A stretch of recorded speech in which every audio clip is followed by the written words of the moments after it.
กับบอกว่าพี่น้องตำบลเต้จะได้ไม่ถูกเนี่ยกราบสวัสดีแม่ครูพยอมเตยนะครับ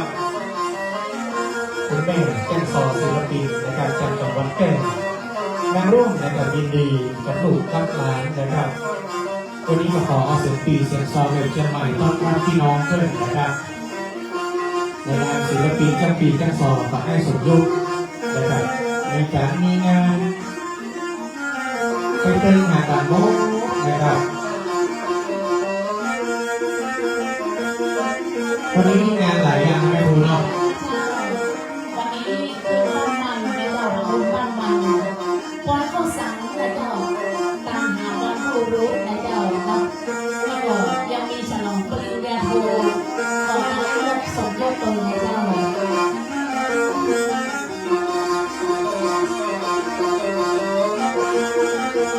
เจ้าให้ตลอดทางการกันเลยนะ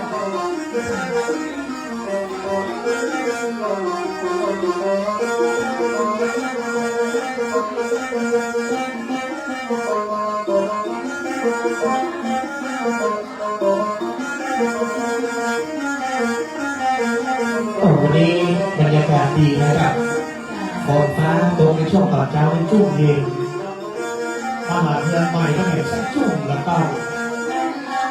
เพื่อนบนหางซองป้องขนาดนี้ไม่กลัวเลย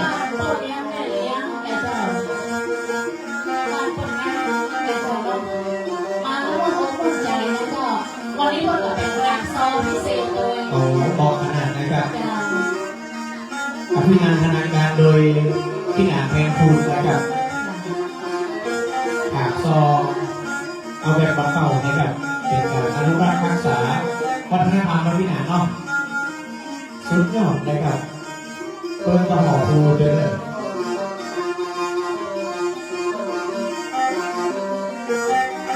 วันนี้ศิลปินจ้างปีจ้างซอมาร่วมด้วยช่วยกันนะครับ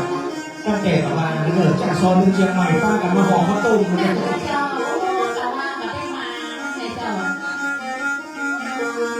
วันนี้เลยตั้งใจว่าถ้าได้เจ้าได้เจ้า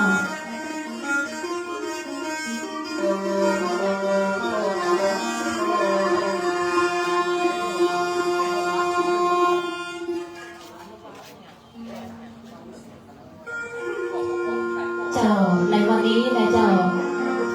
จำปีช่วงพระเจ้านี้นะเจ้าสารปีไหว้เฮานะเจ้าเนาะ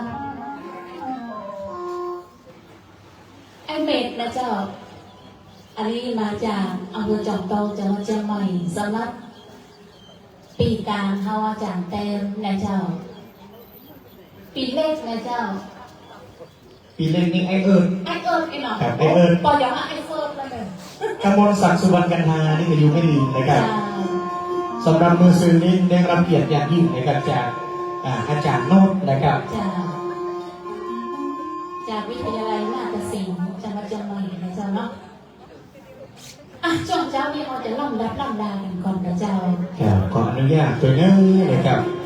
อาจารย์ติ๊กก็ไม่กลัววันเพลงนะครับได้มีโอกาสได้มาสอนในช่วงตอนเช้านะครับป้ากันก็เตื่อสาวน้อยสาวน้อยบ่าวน้อยครับก็เป็นหน้าบุญนะครับขอบคุณตัง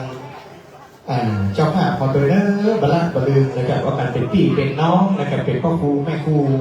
กิ่งตางานบุญก็ไปเติมไปหลอดทางการโม้นะครับ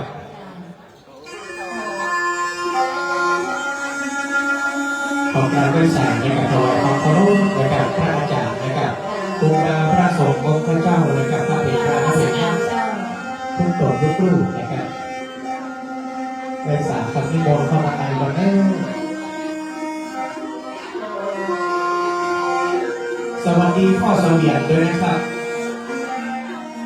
อันนี้เดินทางมาไต่เนาะ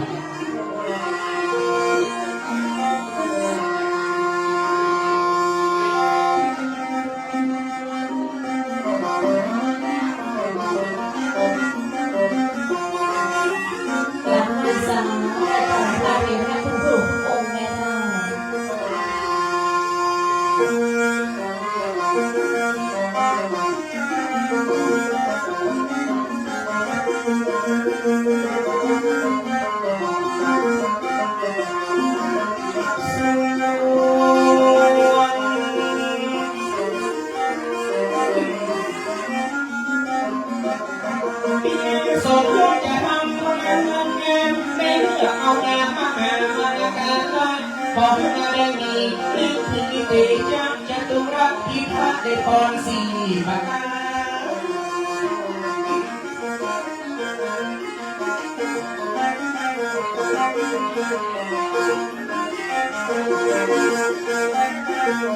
แม่เจ้าไอ้เงาสมยศจะทำบุญงานเงินงานได้เลือกเอาแง่มาหามันการ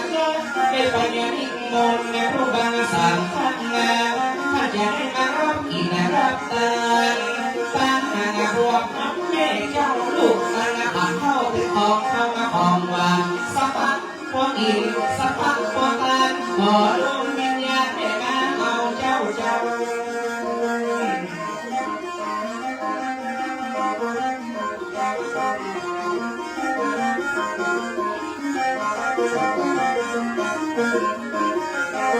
จากงานบ้านบ่อยดังเนี่ยอย่าหลังงานให้สมยศเมืองบ้านและพี่ไอ้บุญโพ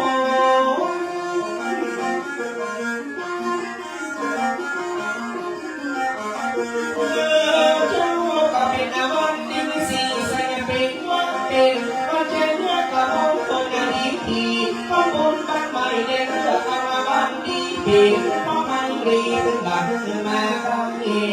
ไปเจอหน้าพี่น้องมาเบิกฝากแม่นั่นน่ะลำปางนั่นละบุญเชียงวังยามาถึงบ้านเหนือบ้านไปมันมาภูเขาบ่อยเอารถใส่ก็มันเป็นก็เป็นบางบ้านดำและบ่บางสุยเจ้าออกมาจะจัดงานบุญในพระโลกมาบุญมาเดินบุญตามสังจะได้ด้วยกินด้วยตาหาดวงอาวิญญาคนเป็นวิเป็นแม่ละนอของละนข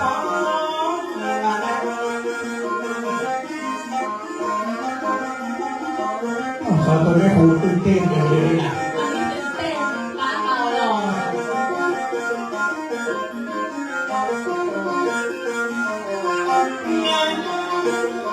ว่ามีมือแต่มองต้นฝนมันสั่นต้นช่วยกันกันเองถ้าจะจันแม่ผู้วางเพลงต้นการจะเป็นจะต้อนรับเจ้าบ้านพี่น้องที่มางานร่วมงานตึงบอกว่าเมืองเป้เมืองนั้น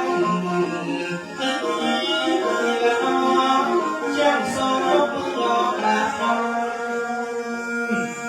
ยินดีต้อนรับทุกท่านเลย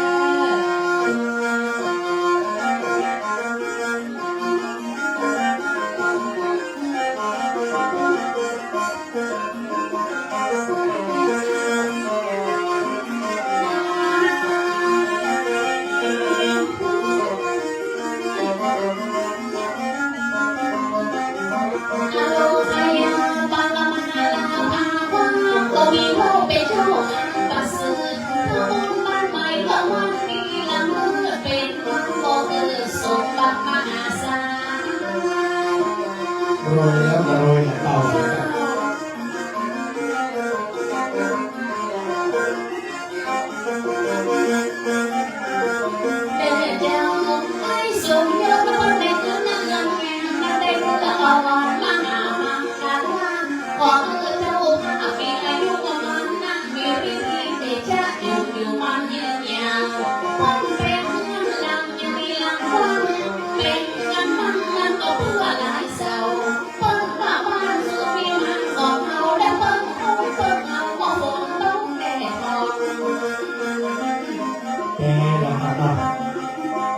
บ้านนี่คือปันไก่สี่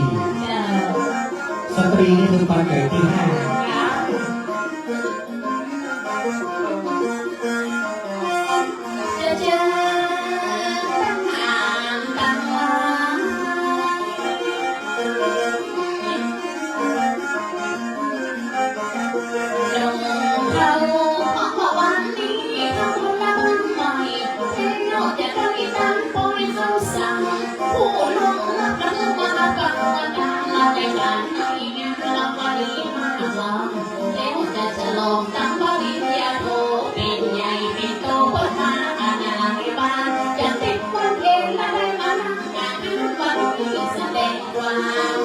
ยินดีจะขออวยพร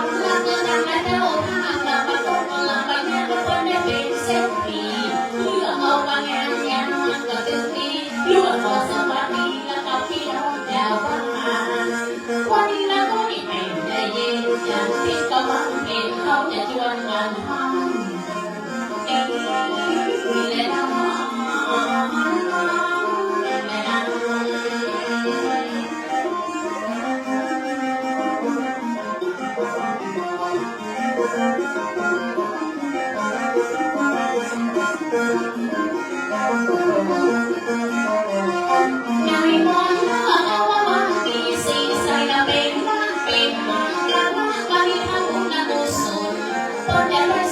ใจยังมองโค้งแล้วก็เดินผู้คนและก็พี่น้องยาวบ้าน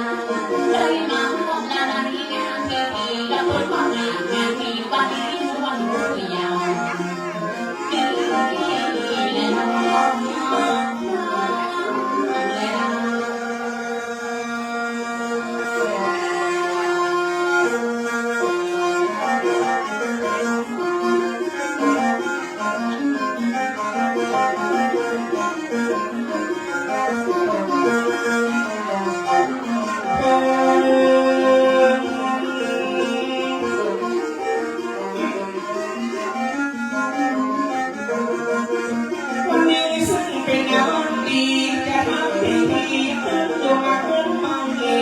เจ้าภาพประเทศเดินมาก้อยโต๊ะเหนือออกไปมาทำบุญร่วมกั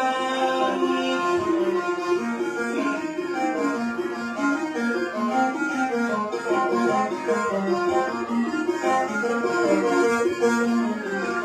ปีวัน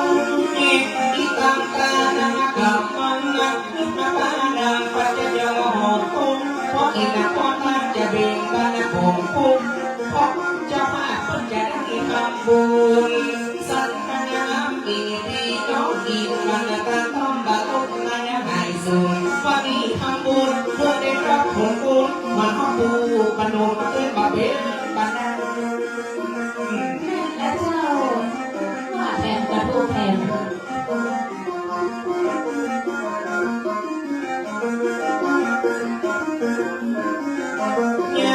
พี่น้องช่วยกันแต่งกันจะวันนาส่วนกุศล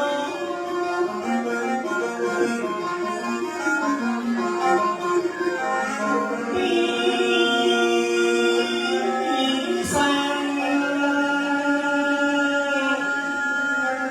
วันนี้ซึ่งเป็น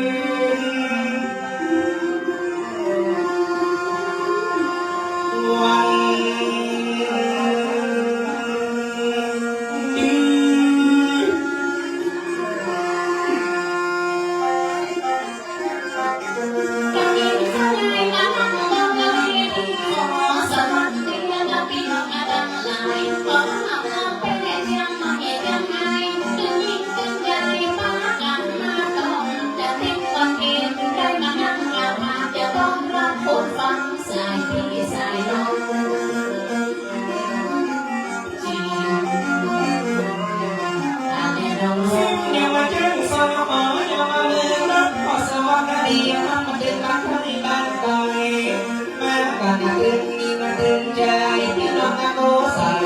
จะมาบ้านเพื่อนเป็นในงานร้องงานทำบุญเด็กต่อมาเปิดเขาว่าคนแก่ตอนรับนะพี่น้องเมืองเพชรอย่ามาเล่ร่วมงานทำบุญ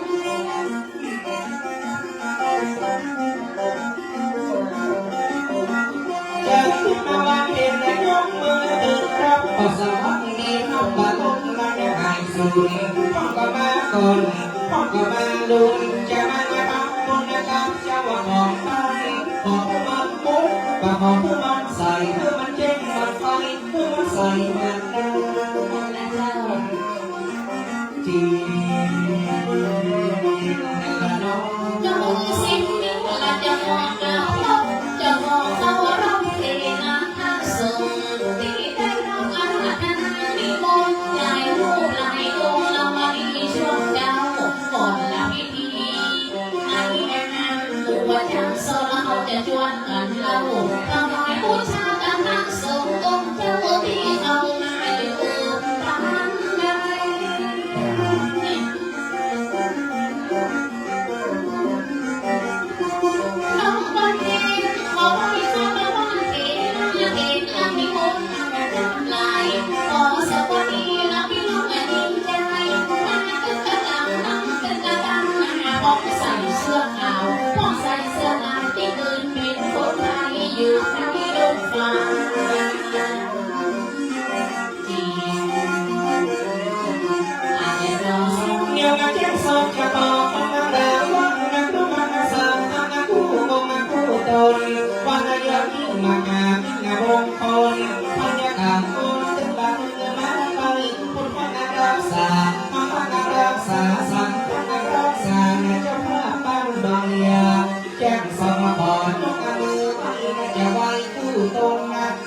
นายมาซอยจะก็มีคุณอร่อยแปดจะก็มีคุณแดดคุณฟ้าคุณฝน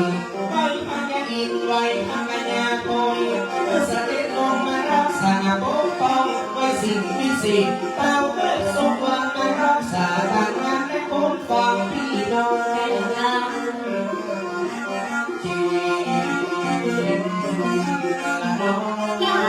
จะไว้สิ่งที่ศักดิ์สิทธิ์ของต้นดังนาปฏิสดาวันนี้เราไม่กินมีตังวันมาเท่านี้จะเมื่อกี้หอเปิ้ลดังนามาเปลี่ยนมายังเราในการในงานเล่นน้ำว่าดังสีโอ้ยไม่สนจะไม่เต็มที่ไม่เต็มเจ้าที่จะเอาแน่ โอ้ตื่นตาตัดสีเรียบร้อยแล้ว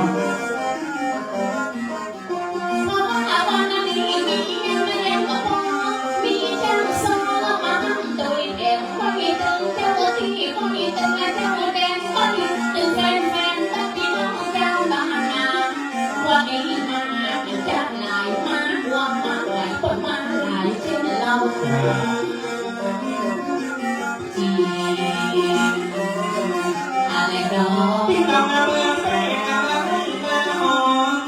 แม่ผู้กับพยองอีกมามันก็เป็นอาวุธวาสนาจับจุงมาพามาพี่น้องเจ้าบ้านเมืองฝั่งมันก็มากันหลายพี่น้องมาแม่ให้จะเปิดพระมาภูมิข้างหน้าต่อสักมาเพิ่งมาหลายครั้งได้มาร่วมงานและสิริมงคล แสดงความยินดีกับเจ้าของบ้าน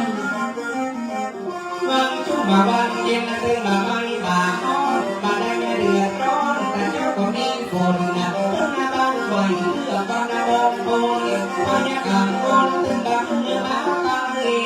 เพิ่มไปนะที่มนต์โรงพยาบาลจะได้สืบจากตาเมื่อของเตือนเจ้าจีละดง นี่ตอนเจ้าจะทำน้ำมันใหม่เป็นพญานาคยังมีลาตีเขามาได้อ่านคนมามีจะซ้อมคอยเขาสั่งจะพูดการตั้งหาคนเอาว่าหุ่นเก๋ให้สมยศละคนบ้านกับบ้านฟ้าอาจารย์ผูกเอากันนั้นไม่เป็นเด็กคนจะได้การหาพ่อหาแม่หาแต่เขาเก๋ยิ่งใจ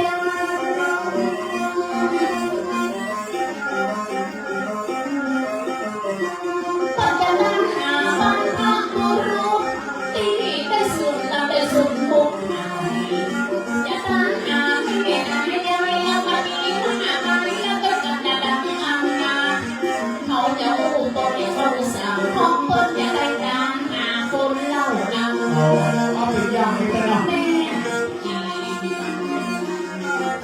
อะไรนะ ที่คงวันเพ็ญกับพี่แม่เชียงที่ไม่มาบักมาหัวที่ไม่มาดังการงานมาไม่ได้แต่มาช่วยงานเขาจะได้ทำโคตามเสียคนนั้นเพื่อจะได้หาบัตรบูรุษบัตรดังคุณได้คุณดังสอนเพราะว่าจะทำโคตามเสียคนนั้นที่คุณจะได้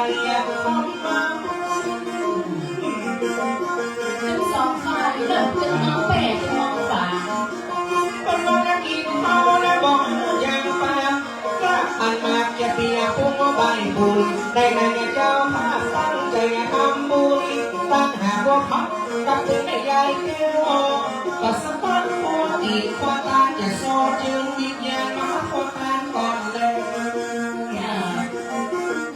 จีละ โอ้ยได้เอาจะทำชักไม่เห็นว่าพักคนได้รับการดีใจ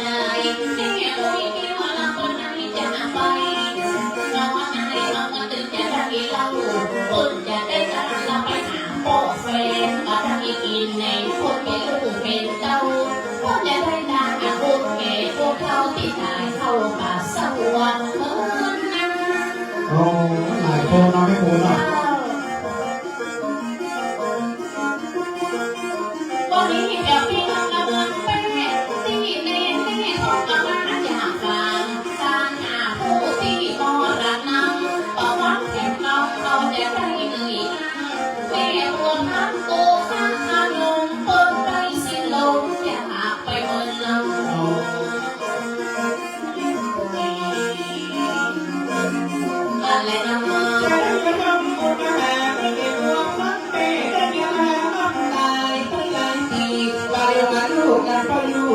ดีดีหน้าบุญให้สักเมามาลอยให้มาตายอายุ40ไป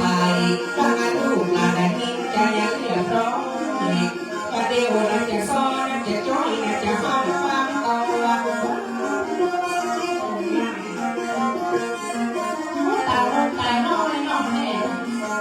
ก็เพียงสมยศเป็นลูกเป็นน้องเป็นเจ้ามาหาพ่อเป็นบาลอาหารเดินจะตามไปหาผู้ที่ตายไปเมื่อจะไม่ซ้อนเจอก็รับก็ตามที่ดีแล้วพ้นจะตามหาไปพ้นหาติดดาตายายเพิ่งหนึ่งจีละน้อง แต่ละคนนึงเราเป็นผู้ใหญ่แก้วเสียไปได้น้องมันหลายปีเพราะคนเราเคยสร้างความดีก็บอกแต่เพิ่นมีน้องก็เป็นแต่ละที่เราเพิ่นก็เคยลูกและเลี้ยงหลานอยู่กับตัวเองมั่งนะตุ้มตามพ่อแม่ก็มาเป็นลูกเข้ากันได้เข้าป่าสว่างไปเบิ่ง น้องไม่บอกทางไม่เป็นลูกแล้วที่เอาตามมาครับ ไปมาพอจะมาหาพ่อแม่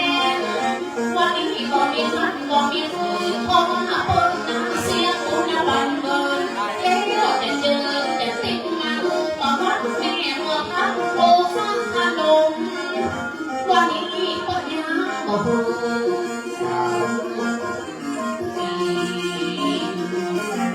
อะไรนะ เอาเงินเจ้าสาวมาสมตอนเจ้าน่าจะช่วยกันเล่านะประวัติรายการมีคนฟังมาก็มีคนถามแม่ผู้เป็นผ่านมาเล่นตามาใส่จำเป็นได้สะกดนามสื่อเขียนมาคือน่าจะมั่งจนได้ได้น่าจะมั่งก็ให้พอให้นะเขียนมาไว้มีหลายบ้อง นักเอ๋ สาวน้อยเสด็จถามมา ตั้งแต่ขึ้น40มาเนี่ย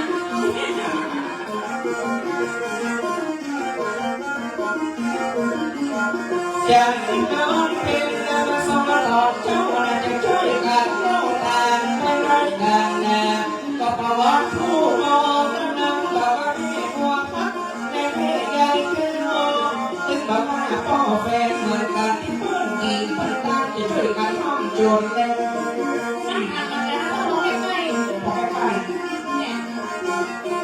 ละน้อง โอ้ข้าพนมเป็นสกุลพ่อเอามาได้น้องเอาได้งานอะไรกินเป็นสกุลเก้าคือสกุลจันโอ้แต่เธอเราดังมากเราดังที่เราได้ใส่แว่นตาอันนี้เรามาอยู่ดังพอมาใส่หนามันกล้าหัวข้ามันมาหากันมันดีนะเราออกขึ้นมาได้เลยเด่น เป็นประจำจันทร์นาสกุลเก้าเราอยากได้เราไม่ได้ใจเป็นทีที่ต้องฝากบ้านเพิ่นหัวพี่ต่อมาจะเพิ่นมีจิตใจของเที่ยวต่อมาแม่ก็มาโมขนมอันนี้จะเล่ากันจนแล้ว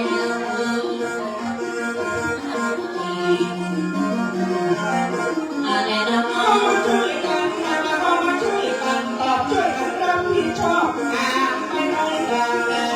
จันที่ไหนก็เดินค่อยหาไม่คงเป็นหวังเพื่อให้พอมาบอกว่าบอกให้ตัวพักต้นต่อพักที่ต้นที่บ้านนาเป็นคนนำลักฝากว่าแล้วมันเป็นลูกให้คนนั้น ไอ้ถามมาเลิกกันตาไม่เยอะ เป็นตาเป็นลิ้นมันเป็นเป็นลิ้นสิเอามาสังเกตนะเอามาสั่งกาแค่ผู้บังเด็กแล้วมาใส่แว่นตาเพราะตัวนางสื่อได้ผ่านมาน้อย40 ตาบ้าน50 ตาบ้านสองชื่อละหันหางกะเป็นเรา แม่น้องเขามันตัวใหญ่ มันเป็นเด็กคนอื่นนะละน้อง ก็แม่พ่อมาเป็นลูกพ่อมีคนละบอกกันนะเดียวสุดก็มีพัดก็มีเขินลูกพ่ออุ้ยแก้วแต่อุ่นจะจะเดินตายไปหาเพื่อนมาที่จะได้เล่าต้นมีน้องมารับกันอันนี้มาจากตอนเจ้าเป็นลูก อุ้ยแก้วจะเจริญ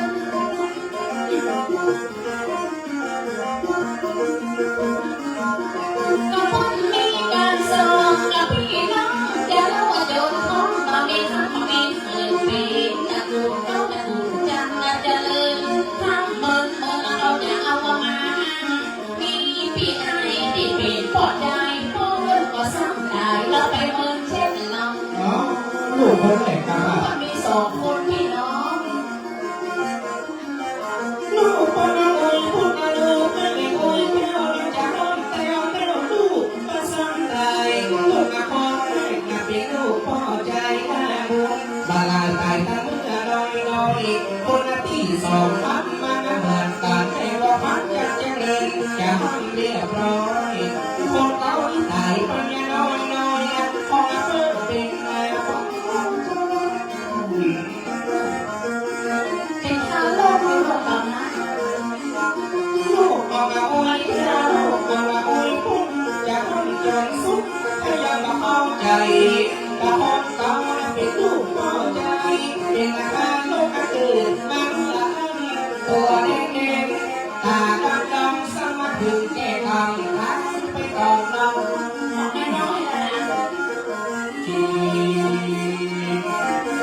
ละน้อ เป็นพ่อแม่บอกว่าเป็นลูกคนสุดท้องคนบ่มีน้องให้คนสักใจชีวิตตัวพ่อมีคนมีจังไรเป็นสาวน้อยไม่ได้นั่งก็ได้แต่งงานครั้งแรกตัวนักมาไม่ได้ก็มีมาเอาก็ได้อยู่เองเป็นสาวชีวิตที่ไม่ได้คนได้แต่งตอนนั้นมีลูกจึงคง อ๋อคนนั้นเป็นสาวน้องหวาน แม่ตั้งแต่งงานก็เป็นครั้งแรกต่อไปจะเล่ากันแม่หุ่นคนมีลูกสาวเป็นแม่หญิงหนึ่งคนพ่อหน้าหมดเขาจะแก้จากใครสร้างเป็นคนใดชื่อคนว่าอะไรยังใครบอกกันจีอะไรเนาะ ก็ไม่รู้ว่าที่แต่งงานในความแรกมันเพิ่งออกแปลเพราะอีนี่เป็นสาวเขาจะทำสองมาเรื่องราวเป็นว่ามาเมียสาวผัวเบาสมามีลูกนะสเป็นแม่ยิงนะพัดแช่เลี้ยงสุขภัณฑ์เลยเจ้าโอ้เพิ่งแต่งงานนะเมียสาวผัวเบาเพิ่งได้นะมีลูกแม่ โ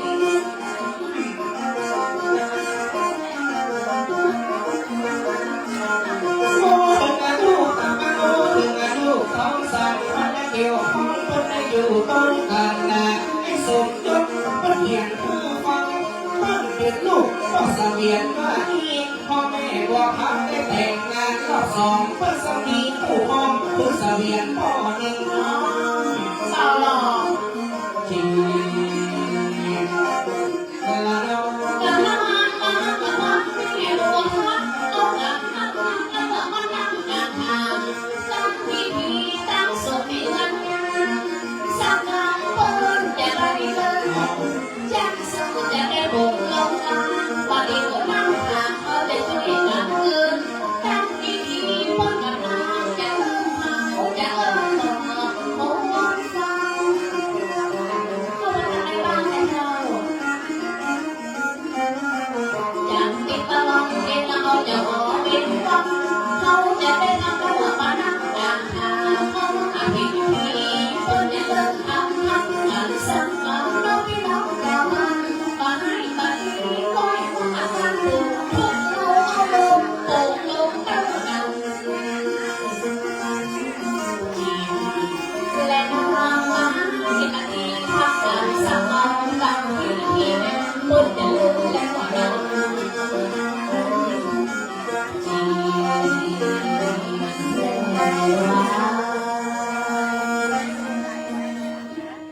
ครับขอบคุณครับ